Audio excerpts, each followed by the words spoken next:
He is in St. Paul, listening on KTNF. Hey, Mike. Hi.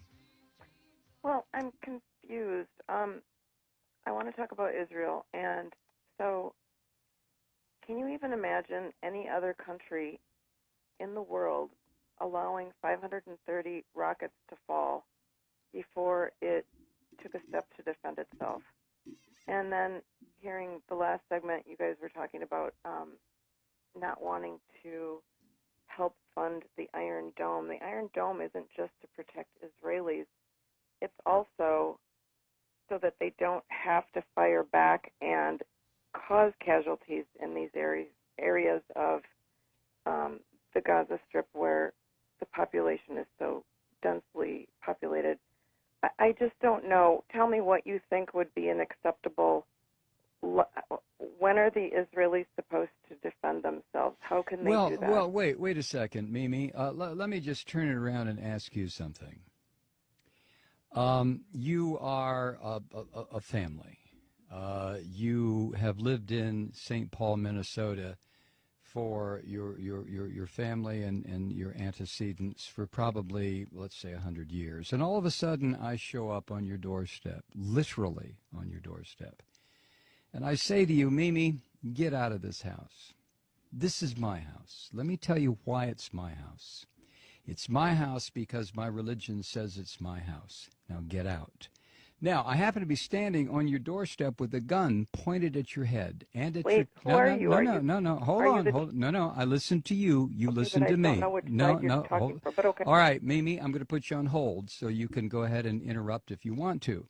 But I'm standing on your front porch, and I order you and your family out of your house. And I tell you that it's my house, not your house. And the reason it's my house and my block and my neighborhood is because my religious belief says it's mine.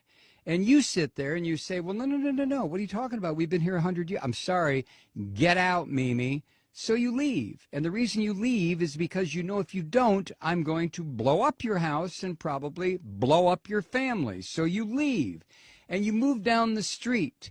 And for the next 60 years, you sit there and you get very, very angry because I came into your house and told you to get out. So what you do, Mimi, you decide, well, I know what I'll do. I'm going to start throwing rocks at what used to be my house, and it'll break the windows. That'll make that damn Malloy move. So you start throwing rocks. And then I come outside and I say, Mimi, were you throwing rocks? And you look at me rather sheepishly, and that's when I level an RPG at you and your family and your house, and I pull the trigger, and all of a sudden, whoosh, you're all gone.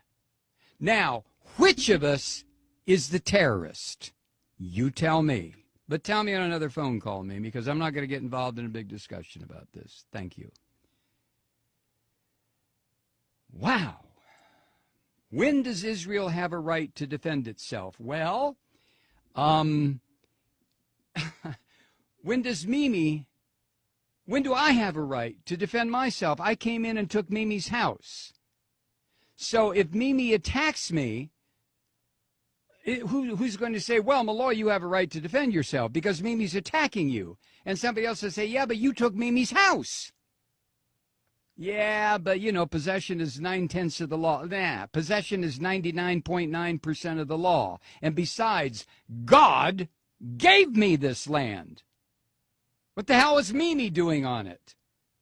All I had to do was come here and remind her, Mimi, get out. God gave this land to me. Now, if Mimi doesn't like that, she can go live in the little ghettoized area that I've set up for her near the Mississippi River in St. Paul, where there's bad electricity, bad water, the fish are no good to eat, and Mimi can stay there until hell freezes over. Or Mimi can throw rocks at my house. Used to be her house. In which case, I will level a couple of grenades at her. So the question, Mimi, is not, when do I have a right to defend myself? I stole your house. I stole your neighborhood. I stole your friend's house. I stole the corner grocery store. I took it all. When do I have a right to defend myself? You have to be kidding. You have to be kidding. Let me recommend a book for you, Mimi.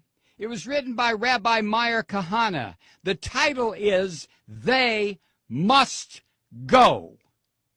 Read it and call